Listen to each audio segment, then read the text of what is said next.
Hi everyone, my name is Tegan. I'm the Sports and Operations Manager at the Australian Masters Games. I'd like to say thank you very much for putting your hand up to volunteer. I'm just going to make a quick video for the Sports Liaison Officer. I know there's been a lot of questions around where to go, what it involves, and I'll answer your questions in a second, but just to give you a brief overview, the Liaison Officer is about going out and helping out a sport, and we've selected the sports that have mass participation, but the most participation and probably need that extra hands during the day. So when you arrive at the venue, obviously you've selected your shift, so you know which venue you're going to. Please refer to our website if you need to see a map or the location and address. But once you know the venue, once you get to the venue, just make yourself known to what we call the sports convener. So whoever is running that event, the sport that you're at, they'll also have a shirt on like yourself. So make yourself known to the sport convener, introduce yourself, say you're there to be the Sports Liaison Officer for the 5-hour shifts, I believe. So see if they need a hand with anything. They might give you a task for the day that they need an extra set of hands for. And if they don't give you a task and it's just hanging around, what we'd ask is that you walk around, introduce yourself to the athletes, ask them how they're going, if they've got any questions. They might ask you questions about the opening, midweek and closing ceremony. All the information is on the website, so if you can make sure that you sort of know the answers to those, but also just using your phone to access that information if there's a question you can't answer. Otherwise, sending them to the information centre, which is in the Canberra Centre, they'd also be able to help them out. But just answering any questions that you can, getting feedback, look around. We've got signage that will be out, so you'll see the feather flags, you'll see the Toblerones, just making sure that they're still upright. If there's any issues and they need some extra weights, giving me a call to let me know if they need some extra weights or if they need anything else out there. I will be your point of contact. Please remember I'm actually a lot of people's point of contact, so calling all the time will be a bit of an issue, but calling if there's major issues is great. Sending me a text, let me know that they might need something is also a good idea. I ask that at the end of your shift, you just send me a quick text saying, your name, what sport you're at as a Sports Liaison Officer, and all good, had a great day, no issues, or hey Tegan, the flags seem to be falling over a lot, could we get some weights out there tomorrow? So just a really brief overview. If you do need to call me for an emergency, calling me for an emergency, anything that you need to go to the sports convener and let them know as well. That's sort of it, just helping out the sports convener when you can, and talking to the participants, making sure that they're great and getting that feedback. So I have got a list of questions here that you guys were asking, so I am just going to read off the phone for a second to give you an answer to those.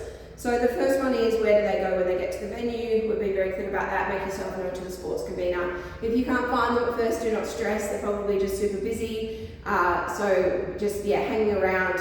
They'll always have an admin office hanging around there until they pop back up. Where do you set up at the venue? And will this vary between venues? Absolutely, this will vary. This isn't really about setting up. It's more about roaming, helping out. There wouldn't be like a location that you'd be sitting down at. Once the sport convener knows you're there, and if they don't have those tasks for you, it would be roaming around and chatting. There will be seats around. Please sit down and have a rest when needed.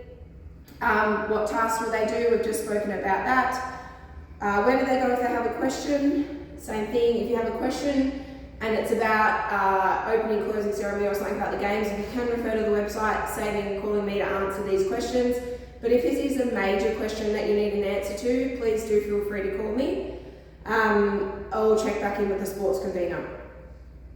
Who do they go to check in with when they get there? Same thing, we've spoken about that, heading to the sports convener.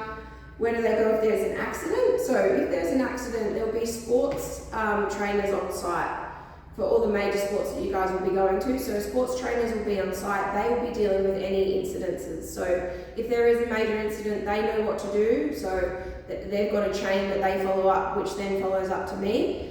So you guys don't really need to worry about that. But if there is an incident, you do need to tell the sports trainer, or look for the sports trainer and help that person, the participant, get over to the sports trainer. If there's a major incident involving you, I would like to know, so make sure that you're giving me a call. That's something that you would definitely give me a call about. Where do they park? That is a very good question. So on our website there is site maps for every sport under the venue tab, so make sure you're checking that out before you're going. I can't answer that for every venue, but there is site maps which will help. There is, I'm sure, volunteer parking, so make sure that when you are getting there, if you see that there's people parking people, you let them know that you're a volunteer and they'll usher you into that car park. Food voucher for a double shift. So we've actually done this so that there's no double shifts with the sports liaison officers. All the shifts are 5 hours. And we did that because getting the food vouchers out to you guys, it's just too hard to do. So we ask that you're not booking double shifts. And if you're doing a sport liaison and then later on in the day you're doing another shift, it wouldn't be with us, but it could be possibly with the accreditation centre. That's where there would be food across there. They've just got better access to it. They're all in one location.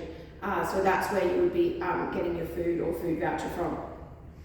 How do you contact your team leader? As mentioned before, you won't have a team leader. I am sort of your team leader. My number I will share at the end, but it's also when you make a booking on your shift under Sports Liaison Officer, there's a little blurb. My number is in there as well. So just a reminder to log your hours in My Impact for your shift. So once you're getting there, logging on, or at the end of the shift, making sure that you're logging your hours. And there's a question about what's the difference between a sports liaison and a participant service volunteer. So this is sport liaison video. The participant service volunteers, they're really about the participants. So they're going out and helping the participants and trying to answer those questions, but there's not a guarantee that there's going to be one at your sport that day. So you're sort of doing a little bit of both, but just making sure that you're really there to help those participants and the sports convener. That's it for the Sports Liaison Officer. If you do have any questions, please send them through to Kat again.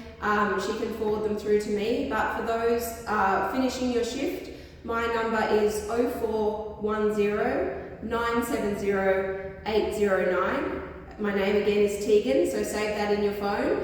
And yeah, just flick me that text at the end of your shift or call me if there's any emergencies. Hope you all have fun out there, and thank you again.